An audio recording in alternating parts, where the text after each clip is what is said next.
మహిమ కలుగును గాక.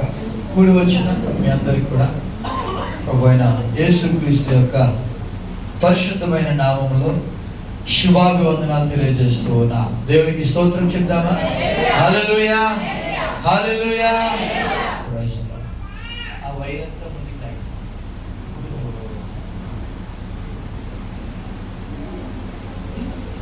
దేవుని యొక్క వాక్యాన్ని వినడానికి ఎంతమంది సిద్ధంగా ఉన్నాం? ఒకసారి బిగ్గరగా రెండు చేతులు పైకి ఆయన నామాన్ని మహిమపరుచుదామా? Hallelujah. Thank you Jesus, thank you Lord. దేవుని యొక్క వాక్యాన్ని మనం ధ్యానం చేసుకుందాం. ఈరోజు ఒక అంశాన్ని మీకు తెలియజేయాలని ఆశపడుతున్నాను. వేదన, ట్రబుల్ అంటారు. వేదన విన్నారు ఎప్పుడైనా ఈ మాట?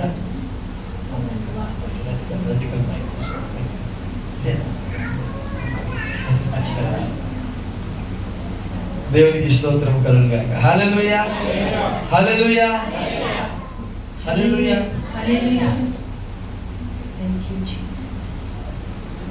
వేదన అనండి ఒకసారి. వేదన అంటే బాధ. ఇంకా బైబిల్లో ఒక అతని గురించి ఈరోజు మనం నేర్చుకోబోతున్నాం. అతని పేరే వేదన. అతని పేరే తెలుసా వ్యక్తి ఎవరు? ఓకే, దేవుని వాక్యాన్ని మనం ధ్యానం చేసుకుందామా? ఫస్ట్ క్రోనికల్స్ చాప్టర్ 4 మొదటి దినవృత్తాంతములు 4వ అధ్యాయం వర్స్ నంబర్ 9. 9వ వచనం చూద్దాం. ఫస్ట్ క్రోనికల్స్ మొదటి దినవృత్తాంతములు చాప్టర్ 4 4వ అధ్యాయం వర్స్ నంబర్ 9. 9వ వచనం చదువుదాం. Jabez was more honorable than his brothers, but his mother named him Jabez, saying, because I gave birth to him in pain. Jabez cried out to the God of Israel, oh, that you would indeed bless me and enlarge my border, and that your hand would be with me, and you would keep me from evil, so that it does not hurt me. And God granted his request. చదవండి. యబ్బేజు తన సహోదరుల కంటే ఘనము పొందినవాడై యుండెను, వేదన పడి ఇతని కంటిని అని అతని తల్లి అతనికి యబ్బేజు అని పేరు పెట్టెను. యబ్బేజు ఇశ్రాయేలీల దేవుని గూర్చి మొర్రపెట్టి, నీవు నన్ను నిశ్చయముగా ఆశీర్వదించి నా సరిహద్దును విశాలపరచి నీ చెయ్యి నాకు తోడుగా ఉండ దయచేసి నాకు కీడు రాకుండా దానిలో నుండి నన్ను తప్పించుము అని ప్రార్థింపగా, ఈ మాట చాలా అద్భుతమైన మాట. దేవుడు అతడు మనవి చేసిన దానిని అతనికి దయచేసెను. నా వెనకాల చెప్పండి అందరూ కూడా. దేవుడు అతనికి, మరి దేవుడు అతడు మనవి చేసిన దానిని అతనికి దయచేసెను. మొదలు చెప్తామా? దేవుడు అతడు మనవి చేసిన దానిని అతనికి దయచేసెను. ఆ పదాలు కూడా అరేంజ్మెంట్ అంత సరిగ్గా లేదనిపిస్తుంది కదా మనకి. ఫస్ట్ ఏమో దేవుడు అతడు ఉందా కదా, ఇక్కడ ఉంది. ఎస్, దేవుడు అతడు మనవి చేసిన దాన్ని అతనికి దయచేశాడు. అతడు మనవి చేసిన దాన్ని దేవుడు అతనికి దయచేశాడు. అలాగే బాగుంటుంది కదా స్టేట్మెంట్. ఎందుకు ఇలా ఇచ్చాడు దేవుడు? ఇలా రాయించాడు. దేవుడు ఎప్పుడు కూడా మొదటి స్థానంలో ఉండాలి. అతడు అనగా నీవు నేను ఎక్కడుండాలి? దేవుని స్థానం తీసుకు వీలు. ఆది కాండంలో మొదటి అధ్యాయం చదివితే, ఆది కాండము మొదటి అధ్యాయంలో మొదటి వచనం చదివినట్లయితే, ఆది యందు, అలా చదవడానికి వీలు. ఎలా చదవాలంటే, ఆది యందు దేవుడు భూమి ఆకాశములను, ఇది హీబ్రూలో అన్నమాట. ఫస్ట్ మాట దేవుడు వస్తుంది. తెలుగులో అయితే మనకి ట్రాన్స్లేషన్లో అలా ఇచ్చారు. అందుకే చదివినప్పుడు ఎలా చదవాలంటే ఆది యందు దేవుడు. ఆది యందు దగ్గర ఆగిపోకూడదు. ఆది యందు దేవుడు భూమి ఆకాశములను సృజించాడు. Okay, we will get into the word of God. దేవుని వాక్యంలోనికి వెళ్దాము. In the Bible there are many chapters that they contain the genealogy of the people of Israel. ఇశ్రాయేలు యొక్క వంశావళి గురించి చాలా అధ్యాయాలు మనం బైబిల్లో చూడగలం. And now we read that same chapter, it is talking about genealogy. అలాంటి అధ్యాయమే వంశావళి గురించి మాట్లాడుతున్న అధ్యాయమే మనం ఇప్పుడు చదువుకున్నాం. If you read First Chronicles chapter 1, chapter 2, chapter 3, chapter 4, chapter 5, so on to chapter 10, మొదటి దినవృత్తాంతములు 1వ అధ్యాయం నుంచి 10వ అధ్యాయం వరకు చూసినట్లయితే every chapter contains genealogy of the people of Israel. ప్రతి అధ్యాయం కూడా ఇశ్రాయేలీయుల యొక్క వంశావళి గురించి తెలియజేస్తుంది. But you know, surprisingly we have a person's life came between two verses. ఆశ్చర్యమైన విషయం ఏంటంటే ఒక వ్యక్తి గురించి ఈ వంశావళి యొక్క అధ్యాయాలలో వివరించబడింది. Only two verses. That person's entire life was, explained only in two verses. రెండు వచనాల్లో ఒక వ్యక్తి యొక్క జీవితం గురించి వివరించబడింది. And in the last statement it says God granted his request. ఆ చివరి వచనంలో మనం చూసినట్లయితే దేవుడు అతని మనవిని అతనికి దయచేశాడు. Hallelujah. How many of us want to granted our request? మీలో ఎంతమంది మీ మనవులు దేవుడు వినాలని అనుకుంటున్నారు? Not only listen but also grant the request. వినడమే కాదు వాటిని దయచేయాలని కోరుకుంటున్నారు. ఎంతమంది కోరుకుంటున్నావా? కదా, ప్రార్థన చేసినప్పుడు ఏం కావాలి మనకి? జవాబు కావాలి. దేవుడు God will give the answer in three ways. దేవుడు మనకి మూడు విధాలుగా ఆన్సర్స్ ఇస్తాడు. First one is మొదటిది yes. అవును. The second one is no. రెండవది లేదు. Third one is wait. కొంచెం వెయిట్ ఎదురు చూడండి. Three ways of God's answers in our life. దేవుడు మూడు విధములుగా మనకు సమాధానాన్ని ఇస్తాడు. The first one is I will give you. Yes, whatever you ask I will give you.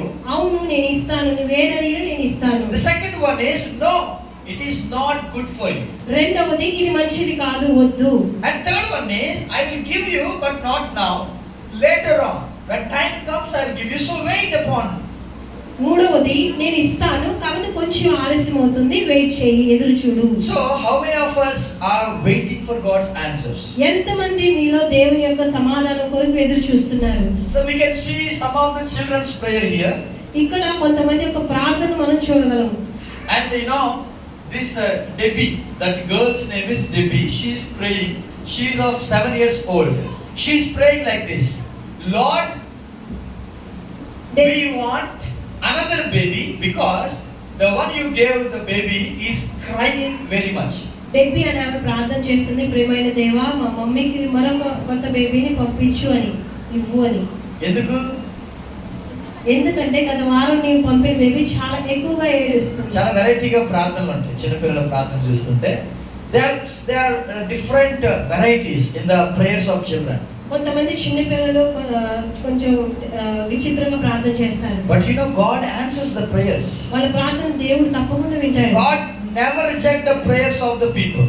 కానీ దేవుడు ఎప్పుడు కూడా తీర్పు తీర్చడు ఒకరి ప్రార్థన. But we have like silly reasons not to pray. కొన్ని చిన్న చిన్న విషయాల కొరకు మనం ప్రార్థన చేసినట్లయితే we not pray. మనం ప్రార్థన చేయము. silly reasons ప్రార్థన చేయము. My son, he told us testimony that he is praying for the roads and God gave the answers within some 2 weeks or 3 weeks after.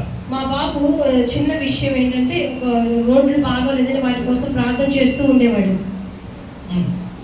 God answered within 3 or 2 weeks. 2-3 వారాల మధ్యలోనే దేవుడు వాడి ప్రార్థన విన్నాడు. We'll pray. Shall we pray like that? అలా మనం ప్రార్థన చేస్తామా? నీకు అర్థమైందా ఏం చెప్పానా? ఆ బాబు అలా రోడ్డు మీద వెళ్తున్నప్పుడు ఎక్కడైనా రోడ్డు బాగాలేదు అనుకోండి, వెంటనే ప్రభువా ఏంటి రోడ్లు, ప్రార్థన చేస్తారు, ఇలా ప్రార్థన చేస్తారు. ప్రార్థన చేస్తాం సార్, మేము చూసాం మరి, ఎందుకంటే వితిన్ 2-3 వీక్స్ తర్వాత చూస్తే రోడ్లన్నీ కూడా చక్కగా ఉన్నాయి. నేను అన్నా, రే నువ్వు చేసావు కదా ప్రార్థన, దేవుడు నీ ప్రార్థన విని ఈ రోడ్డుని బాగు చేశాడు. ఇప్పుడు అదే థాట్ మాకు రాలేదు ఎప్పుడు కూడా. మీకు ఎప్పుడైనా చిన్న రోడ్డు మీద వెళ్తున్నప్పుడు ఎప్పుడైనా అలా చేశారా మీరు ప్రార్థన? చిన్నపిల్లల యొక్క ప్రార్థన చాలా డిఫరెంట్గా ఉంటుంది. Okay, another person Jimmy, she is also praying. Jimmy ప్రార్థన చేస్తుంది. The teacher asked a question, how many angels are there in heaven? So this girl came to home and asking God, how many of angels are there in your heaven? I want to know because I want to give the answer first. Teacher ఆ student బేబీని అడుగుతుంది, ఎంతమంది దేవదూతలు పరలోకంలో ఉన్నారు? ఈ పాప వచ్చి ప్రార్థన చేస్తుంది, యేసయ్యా ఎంతమంది దేవదూతలు అక్కడ ఉన్నారు, ఎందుకంటే నేను నా టీచర్కి ఆన్సర్ ఇవ్వాలి, మొట్టమొదటిగా జవాబు ఇవ్వాలి అని ఆ పాప చెప్తూ ఉంది. మరొక అమ్మాయి ప్రార్థన చేస్తుంది ఇలాగా, Angela, lord my brother is not having brain, so give him brain.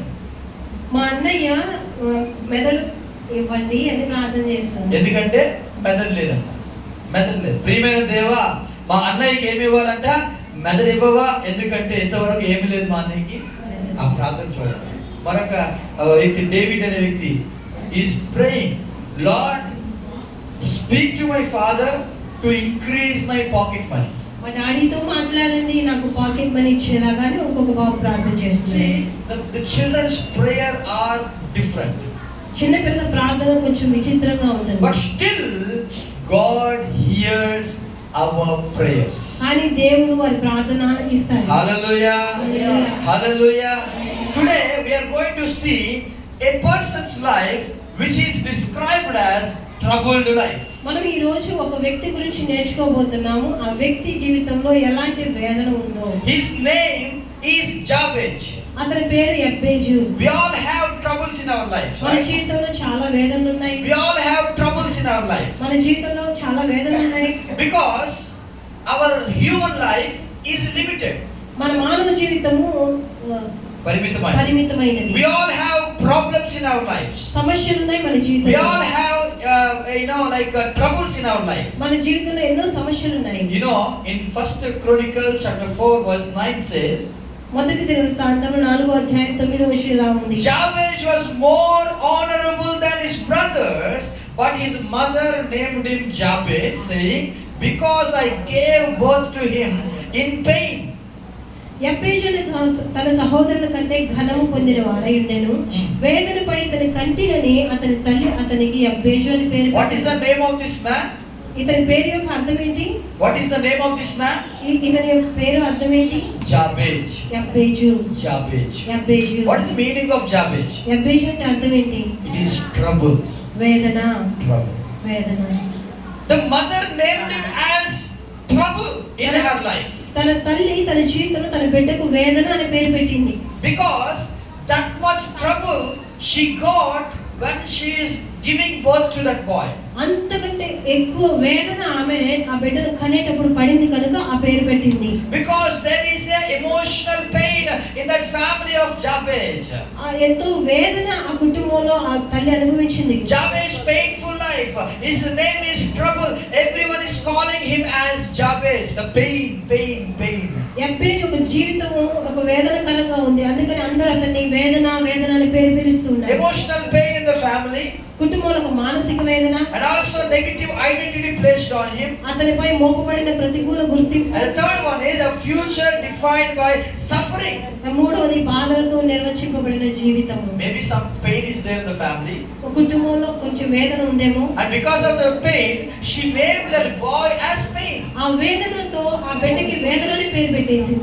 Many houses they have pain in the families. చాలా కుటుంబాలలో వేదన అనే సమస్య ఉంది. Maybe there's a trouble between the husband and wife. భార్యాభర్తల మధ్య కొంచెం బాధ ఉందేమో. Maybe the trouble between the parents and the children. పిల్లలకి తల్లిదండ్రులకి మధ్యలో వేదన ఉంది. Or maybe the trouble between the relatives families. బంధువులకు మధ్యలో వేదన ఉందేమో. Or maybe friends families. మరి స్నేహితులకు మధ్యలో వేదన ఉందేమో. See, Jabez's life is described as trouble in the entire life. యబ్బేజు యొక్క జీవితము వేదన అనేతో ప్రారంభమైంది. But this trouble is not permanent. కానీ ఈ వేదన పరిమితమైనది కాదు. It is not permanent. ఇది ఎప్పుడు ఉండేది కాదు, శాశ్వతమైనది కాదు. The trouble, it is temporary in our life. అది శాశ్వతమైనది కాదు, అది తాత్కాలికమైనది. Okay? So, in this person's life, we are going to look at how God answered his prayer. ఈ వ్యక్తి జీవితంలో దేవుడు ఎలాంటి సమాధానం ఇచ్చాడో చూద్దాము. Some people, they are shaped by the troubles. కొంతమంది సమస్యల ద్వారా రూపాంతరం చేయబడతారు, రూపుదిద్దుకుంటారు. Some people are shaped by the problems. చాలా మంది వీటి ద్వారా రూపుదిద్దుకుంటారు. Some people are destroyed by the problems. చాలా మంది వేదనల ద్వారా జీవితం నాశనం అయిపోతుంది. Two are there. రెండు విధాలు. One is, some people are improved a lot because of the troubles. సమస్యల వల్ల లేకపోతే వేదన వల్ల కొంతమంది జీవితాలు రూపుదిద్దబడతాయి. Some people, because of the troubles, they will destroy their family life. కొంతమంది జీవితంలో ఈ వేదన సమస్యల ద్వారా కుటుంబాలు నాశనం అయిపోతాయి. Two things are there in trouble. రెండు విధములైన వేదనలు మన జీవితాల్లో చూస్తాం. So many people are shaped by, చాలా మంది రూపుదిద్దుకుంటారు because of the difficult family backgrounds. వాళ్ళ యొక్క కుటుంబ చరిత్ర, కష్టతరమైన కుటుంబ నేపథ్యాన్ని బట్టి చాలా మంది రూపుదిద్దుకుంటారు. మళ్ళా చెప్తున్నాను, డిఫికల్ట్ ఫ్యామిలీ బ్యాక్గ్రౌండ్స్. కష్టతరమైన కుటుంబ నేపథ్యాన్ని. If you look at David's life, దావీదు యొక్క జీవితం చూసినట్లయితే, David's father, దావీదు యొక్క తండ్రి, he had 8 sons. 8 కుమారులు తను కలిగి ఉన్నాడు. And you know, all the 7 sons were educated. 8 మంది కుమారులు కూడా విద్యావంతులే. 7 sons were educated. 7 కుమారులు కూడా But the విద్యావంతులే. last person, కానీ చివరివాడు, he went to shepherd the flock of his father. గొర్రెలు కాయడానికి వెళ్ళాడు. You got it, my point? 7 sons are educated. 7 కుమారులు కూడా విద్యావంతులు. And the last person is not educated. చివరివాడు విద్యావంతుడు కాదు. He is shepherding the flock. కానీ అతను గొర్రెలు కాయడానికి వెళ్తున్నాడు. But who is elected as the king of the people of Israel?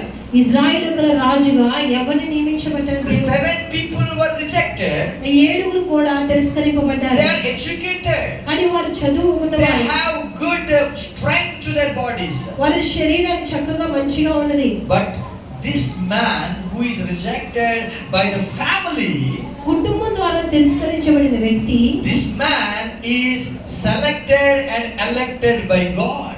ఆ వ్యక్తినే దేవుడు ఎంచుకున్నాడు. Hallelujah. Hallelujah. God's ways are different. దేవుని మార్గాలు విచిత్రమైనవి. చాలా విచిత్రమైనవి. God's ways are different. దేవుని మార్గాలు చాలా విచిత్రమైనవి. Whoever we will think he is a very good person, ఎవరైతే మంచిగా ఉంటారు అని అనుకుంటామో వారిని మనం ఏం చేస్తామో ఎంచుకుంటాం. కానీ దేవుడు ఎంచుకోవడానికి ఇష్టపడ్డు.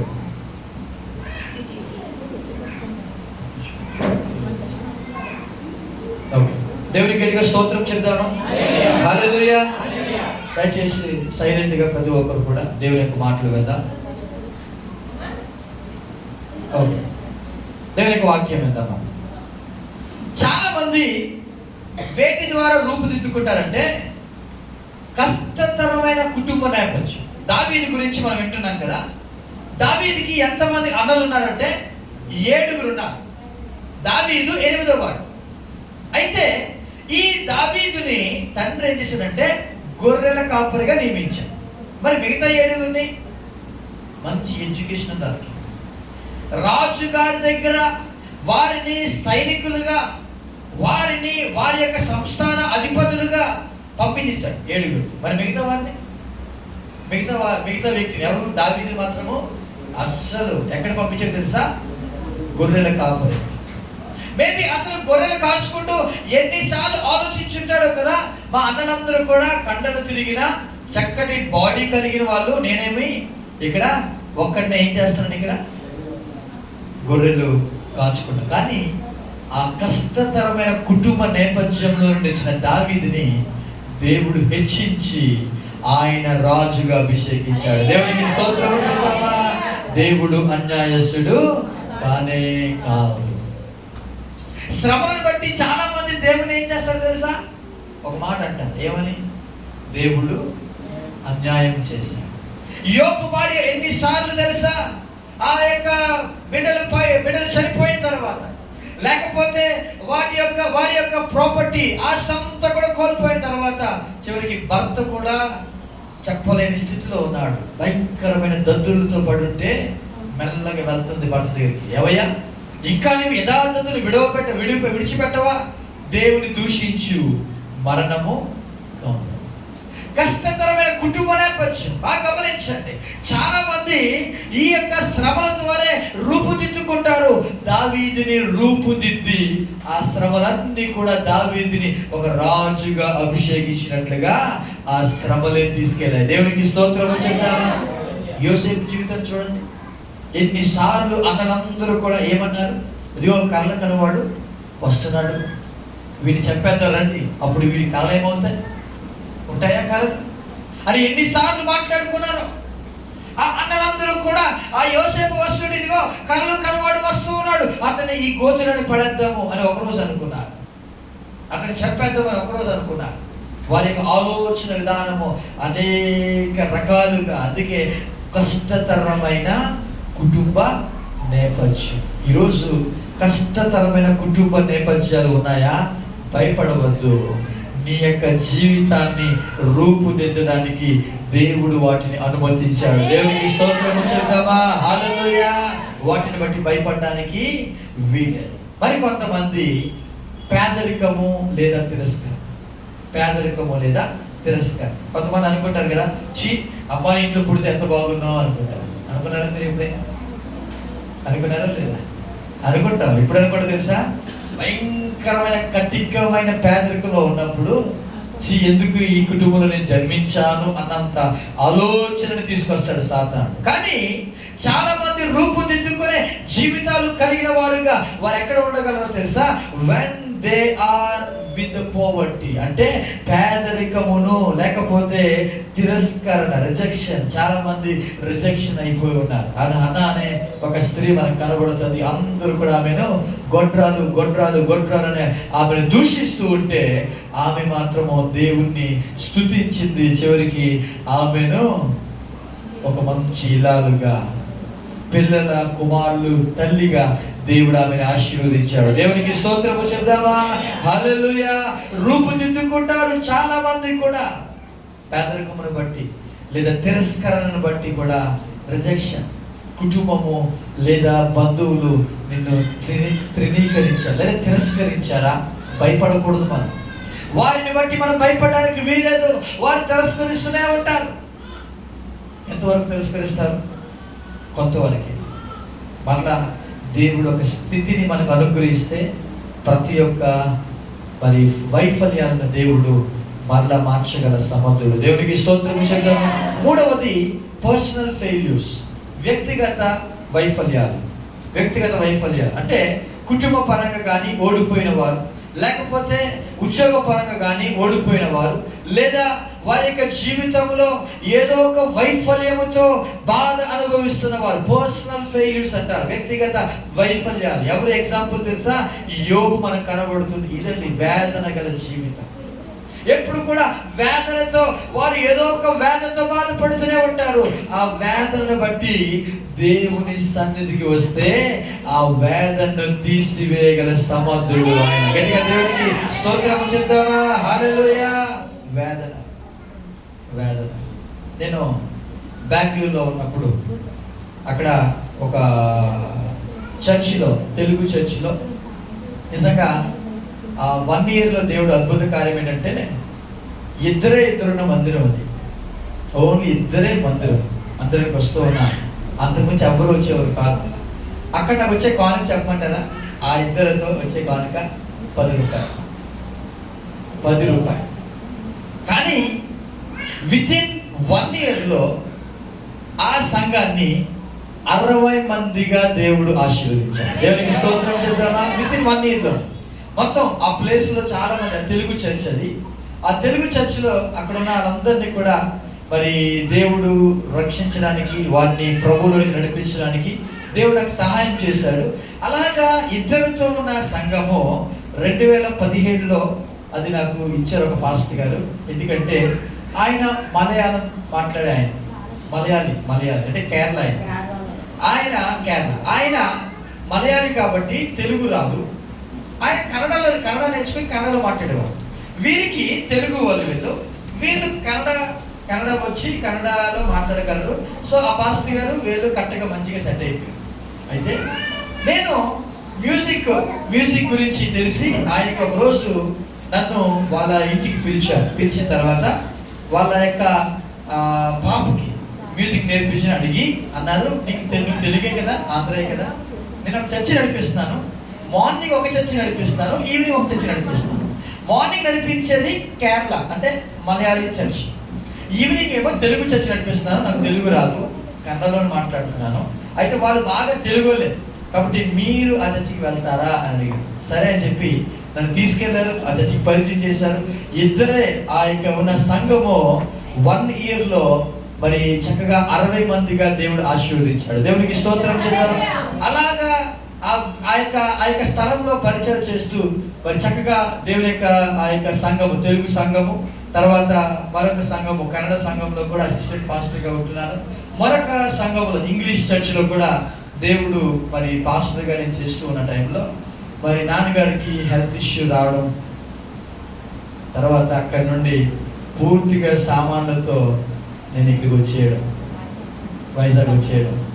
ఇక ఆ సంఘాన్ని మళ్ళీ పాస్టర్ గారికి మళ్ళీ అప్పగించేసి, అయ్యా మరి నాన్నగారికి బాగాలేదు, నేను వెళ్ళాలి అని ఇక్కడికి వచ్చేసి పూర్తిగా సామాన్తో వచ్చేసాను. ఎందుకంటే నాన్నగారు అన్నారు, అక్కడ కాదు నువ్వు ఇక్కడికి వచ్చేసి అన్నప్పుడు నేను పూర్తిగా సామాన్లన్నీ తీసుకుని ఈ స్థలానికి వచ్చేసాను. ఆ యొక్క పాస్టర్ గారికి మళ్ళా దగ్గరికి వెళ్ళి, చాలా థ్యాంక్ యూ అండి, 1 year నడిపించాను, ఈ చర్చిని మళ్ళీ మీరే నడిపించని ఆయనకు అప్పగించేసి నేను వచ్చేసాను. వచ్చేసిన తర్వాత నాన్నగారికి ఆ బ్యాక్ పెయిన్తో ఎంతో బాధపడుతున్నారు. కానీ దేవుడు అద్భుతమైన స్వస్థత ఇచ్చి ఆయన మరలా లేచి ఆయన సేవ చేయడానికి దేవుడు సహాయం చేశారు. దేవునికి స్తోత్రం చెప్తామా. ఇప్పుడు నేను అటు వెళ్ళలేను, ఇటు ఉండలేను. వేదన అనేది ఎలా ప్రారంభమవుతుందో చెప్తున్నాను. వేదన గల జీవితం అనేది కష్టతరమైన కుటుంబ నేపథ్యం అయితే, రెండవదిగా తిరస్కరణ అయితే, మూడవదిగా వ్యక్తిగత వైఫల్యం. ఇక్కడికి వచ్చిన తర్వాత 2 సంఘాలు కూడా డాడీ నడిపిస్తున్నప్పుడు దేవుడు మాట్లాడాడు. అగనంపూడిలో దువ్వాడ ప్రాంతంలో సేవను దేవుడు అనుగ్రహించాడు. అక్కడి నుండి అగనంపూడికి నడిపించాడు. అక్కడి నుండి దేవుడు మరలా మీ మధ్య ఈ విధంగా దేవుని పరిచయం చేయడానికి దేవుడు అనుగ్రహించాడు. దేవునికి స్తోత్రం చెప్తామా. దేవుడు ఎవరిని ఎలా వాడుకుంటాడో చెప్పండి. ఈరోజు కంచరపాలెంలో దేవుడు అక్కడ సేవకుడిగా దేవుడు నన్ను మరి అభిషేకించి ఆ స్థలంలో దేవుడు వాడుకుంటున్నాడు. అనేక మందిని మరి అక్కడ ప్రభువులకు నడిపించడానికి దేవుడు సహాయం చేస్తున్నాడు. అనేక మంది వేదన గల జీవితాలను నేను కదిలించడానికి గల కారణం ఏంటో తెలుసా?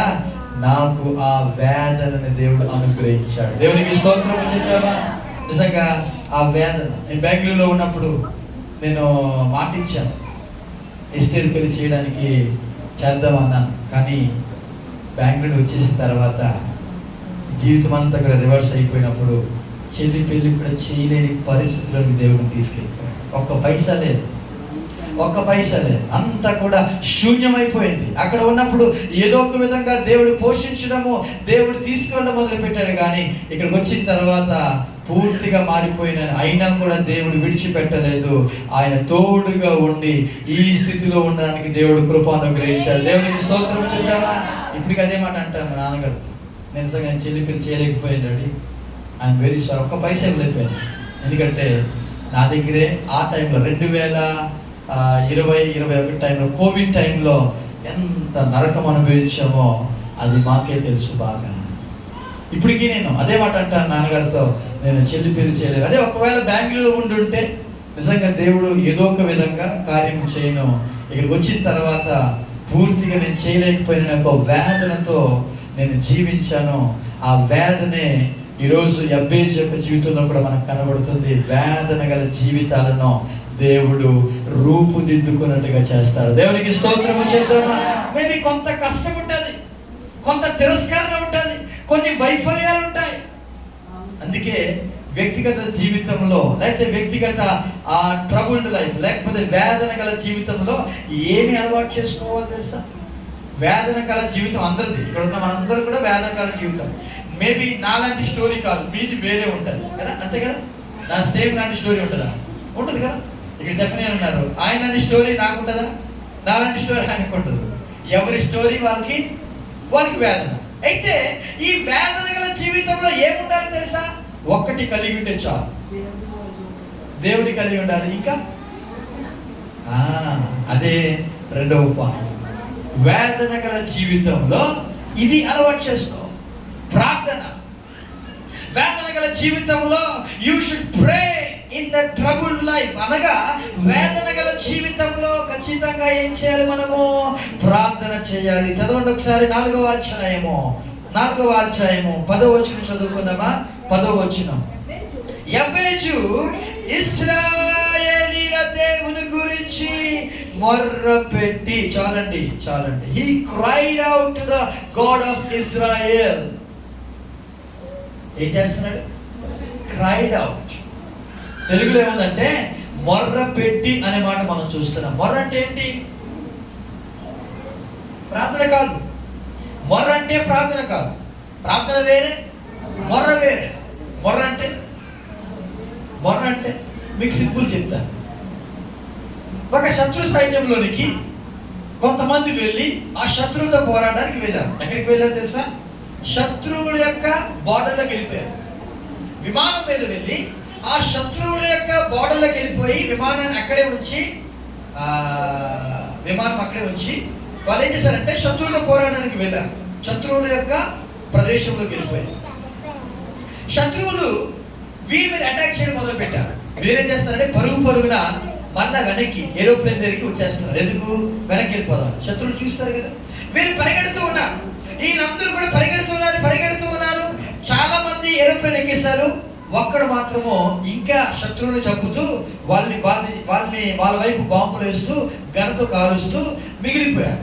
అందరూ పిలుస్తున్నారు విమానం ఎక్కేసి, అయ్యా తొందరగా విమానం స్టార్ట్ అయిపోతుంది. విమానం స్టార్ట్ చేశారు. ఈ లోపల పరిగెడుతున్నాడు, రావడానికి పరిగెడుతూ ఉన్నాడు. శత్రువులు వెంటబడుతూ ఉన్నారు. ఏ విషయాలు అర్థం కాలేదు. చాలా పరిగెడుతున్నాడు. ఈ విమానమును ప్రారంభించిన వాళ్ళు ఆగలేకపోతుంది. ఎందుకంటే విమానం వెంటనే స్టార్ట్ చేయాలి. వారు మెల్లగా రన్వే మీద ఆ విమానం పరుగు తీస్తూ ఉంది. అందరూ పిలుస్తున్నారు, రా అని పిలుస్తున్నారు. ఇతను పరిగెడుతూనే ఉన్నాడు. వెనకాల కొన్ని వేల మంది శత్రువులు ముట్టేశారు. ఇతను ఒక్కడే ఆ విమానం వెనకాల పరిగెడుతూ ఉన్నాడు. ఆ విమానం కూడా స్పీడ్ అందుకుంది. అది ఎంతవరకు పరిగెట్టగలదు? రన్వేలో కొంతవరకే.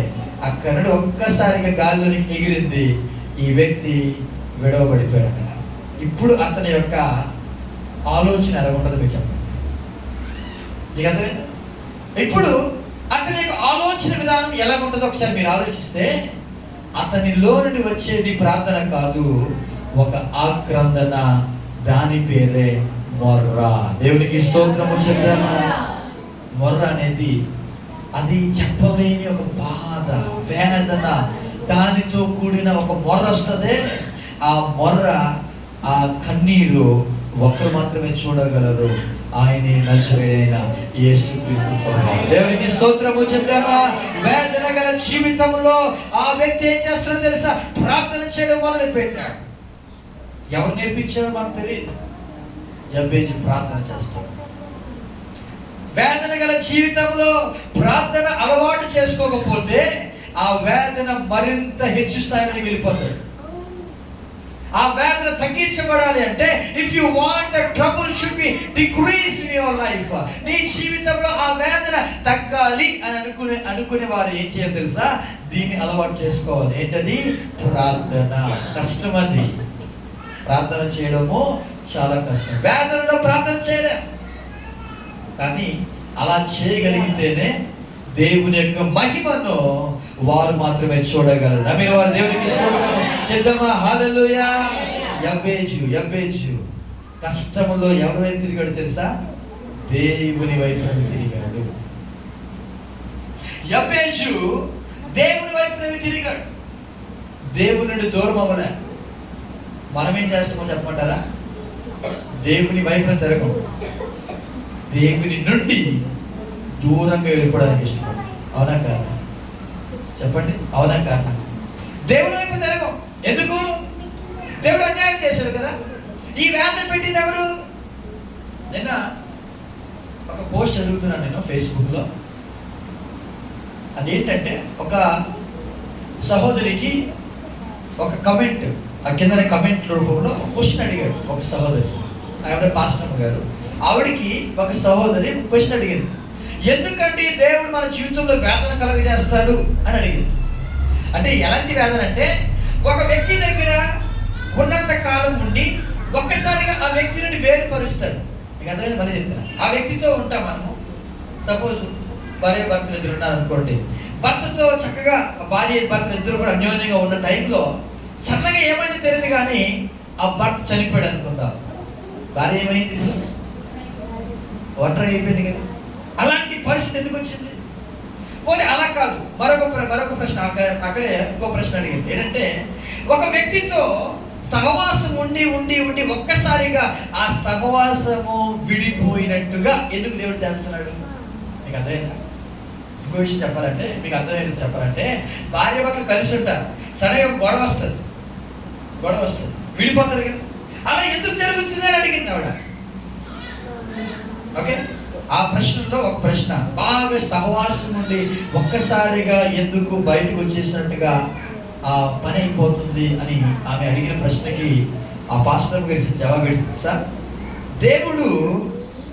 దేవుడు కొంతమందికి పాఠాలు నేర్పించడానికి అలాంటి పరిస్థితిని అనుమతిస్తాడు. దేవునికి స్తోత్రం చెప్తారా? అంతే, పాఠాలు నేర్పించడానికి. మన పాఠాలు ఒట్టిగా నేర్పించలే. ఆ వ్యక్తితో కొన్ని పాఠాలు నేర్చుకోవాలి, కొన్ని లెసన్స్ నేర్చుకోవాలి. ఆ లెసన్స్ నేర్చుకోవడానికి దేవుడు ఉంచుతాడంట. తర్వాత ఆ వ్యక్తిని తీసేసుకుంటాడంట. ఈ వ్యక్తి మాత్రము ఎవరి నుండి దూరం కాకూడదు, దేవుడి నుండి దూరం కాకూడదు. 10 మంది బిడ్డలతో యోబు ఎంత అన్యోన్యంగా ఉండేవాడు చెప్పండి ఒకసారి. 10 మంది బిడ్డలు ఉన్నారు, వారు చేతికి అందిన బిడ్డలు. 20 సంవత్సరాలు వచ్చింటే వాళ్ళందరికీ కూడా 20 సంవత్సరాలు వారితో ఎంత హృదయం పెనవేసుకుని ఉండేవారు కదా. యోబు యొక్క హృదయం 10 మంది బిడ్డలతో, 7 కుమారులతోనూ, 3 కుమార్తెలతోనూ. ఇంకా చెప్పాలంటే కుమారుల కన్నా కుమార్తెలకి ఇంకా ఎక్కువ ఉంటుంది. ఎందుకంటే తండ్రికి ఎవరు ఇష్టమో తెలుసా? ఏ తండ్రికైనా ఎవరు ఇష్టం బాగా? కుమారుడు కాదు, కుమార్తె. తెలుసా? ఏ కుటుంబాన్ని తీసుకోండి. అందుకే ఇదంటారు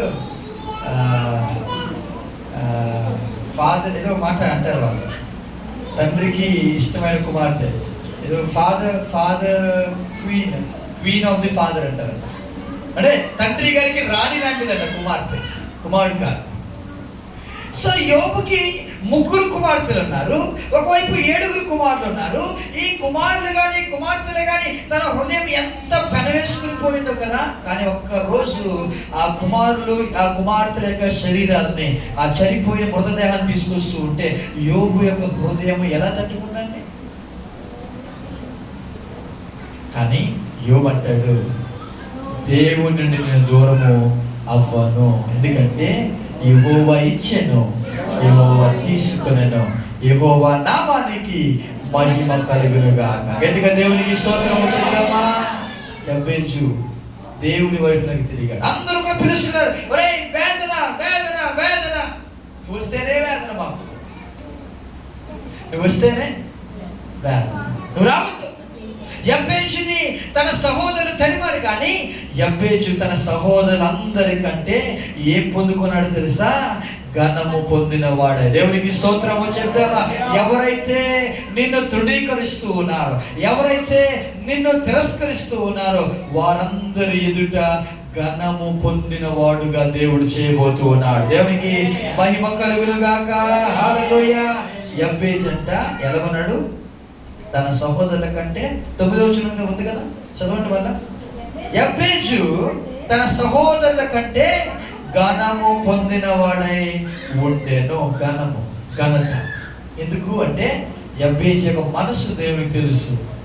యబ్బేజు దేవుని వైపు తిరిగాడే కానీ మనుషుల వైపు తిరగల. దేవుని నుండి దూరము కాలేదు యబ్బేజు. అందుకే దేవుడు అతన్ని విడిచిపెట్టలేదు. యబ్బేజు దేవుని వైపు తిరిగాడు. 4 విషయాలు మీకు తెలియజేసి ముగిస్తాను. మొట్టమొదటిది, దేవుని వైపు తిరగాలి. కష్టమైన, దుఃఖమైన, నష్టమైన, ఏదేమైనా you should turn to God. దేవుని వైపు తిరగాలి. దేవుని నుండి కాదు. దేవుని మీద కోపపడద్దు, దేవుని మీద అలగవద్దు. నీ సమస్యలకు దేవుణ్ణి మనం ఏం చేయకూడదు, ముడిపెట్టవద్దు. దేవునికి స్తోత్రం చెప్దామా? కానీ ఏం చేయాలి? దేవుని తిరగాలి అంతే.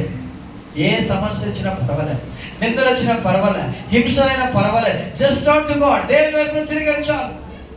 2, దేవునితో మాట్లాడు. Talk to God. దేవునితో మాట్లాడు. తిరిగావు దేవుని వైపు. సంఘానికి వస్తున్నావు, ఇప్పుడు ఏం చేయాలి? మాట్లాడాలి దేవుడితో. ప్రభువా, ఇది నా సమస్య, ఎందుకు వచ్చింది సమస్య? నీ చిత్తమైతే ఈ సమస్యను తీసివేయి ప్రభువా. దేవుడితో మాట్లాడడం మొదలు పెట్టాలి. యేసు ప్రభువారు తండ్రి వైపు తిరిగారు ఫస్ట్. దేని గురించి? శిలువ మరణం గురించి మాట్లాడడం మొదలు పెట్టి, తండ్రి నీకు ఇష్టమైతే, నీ చిత్తమైతే ఈ గిన్నె నా ఎదుట నుండి తొలగించు. అయినను నాట్ మై విల్, నా ఇష్ట ప్రకారం కాదు, నీ చిత్తమే సిద్ధించును గాక అని ప్రార్థన చేశాడు. దేవునికి స్తోత్రము చెప్తావా? You should talk to God. దేవునితో మాట్లాడాలి. ప్రభుతో మాట మౌనంగా ఉండొద్దు. మాట్లాడు పర్వాలే. ఏ సమస్య మాట్లాడు.